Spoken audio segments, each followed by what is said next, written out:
This is going to be a very joyful sight, the meek.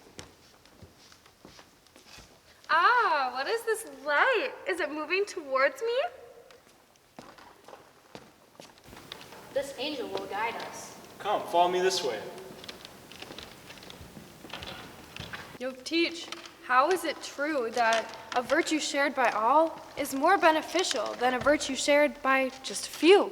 The more people who share a virtue, the more everlasting goodness is available. As people share virtues in love, the amount of goodness grows.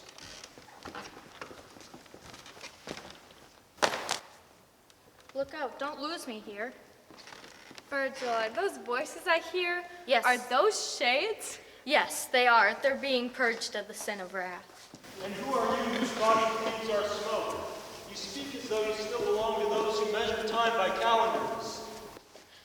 Answer his question first, then ask if we are going the right way up.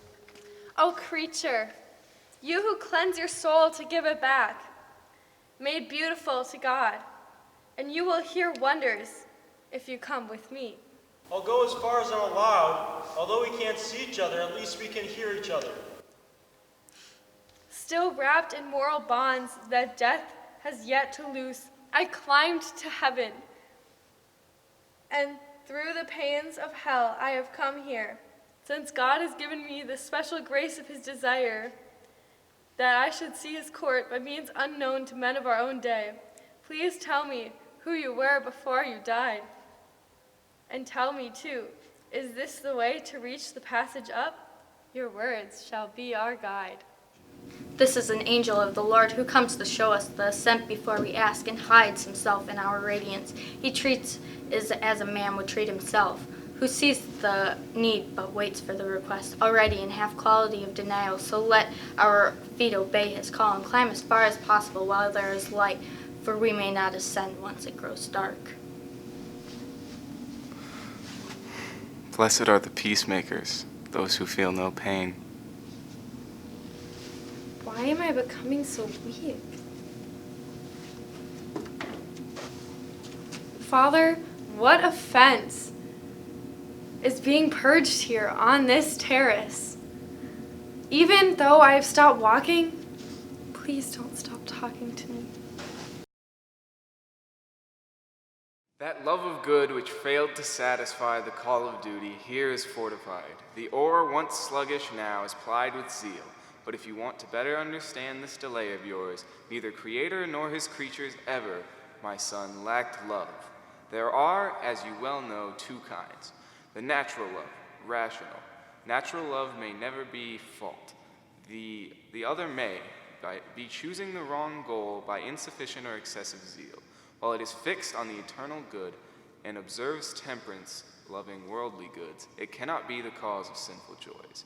But when it turns toward evil or pursues some good with not enough or too much zeal, the creature turns on his Creator. So you can understand how love must be the seed of every virtue growing in you, and every deed that merits punishment.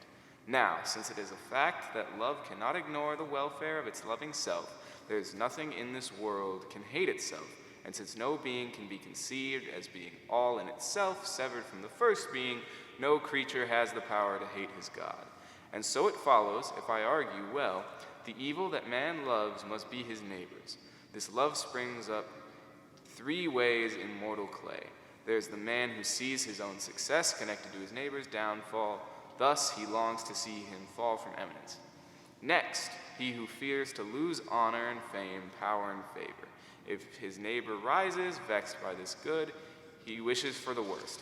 Finally, he who wronged flares up in a rage, his great passion for revenge. He thinks only of how to harm his fellow man. This threefold love is purged by those below. Now I would have you know the other kind, love that without measure pursues its good. All of you vaguely apprehend and crave a good with which your heart may be at rest.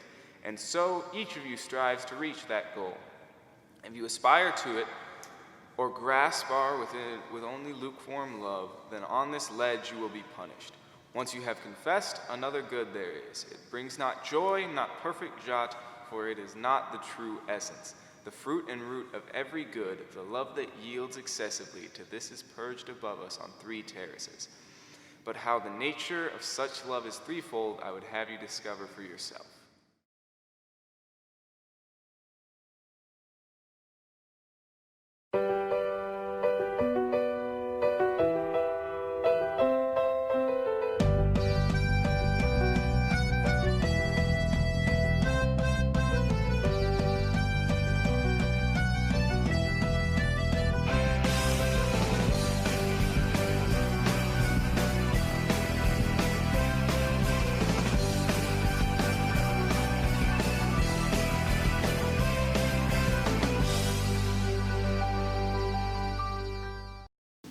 This is a radon test kit. I'll be putting these everywhere.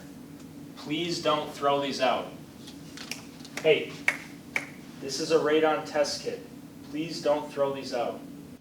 Toby has been putting out radon tests like he owns the place. The first time I threw mine away, I thought it was an ant trap, but I figured I'd rather live with ants than with this creepy little disc. And the second time, I thought it was one of those things that when you turn it over, it makes the moo sound, like a cow sound. And then the third time, I threw it away out of spite for Toby. Come on, Michael, you're interrupting. Come on! You say radon is silent but deadly? You don't expect me to do this? What is this? Sit down, Michael.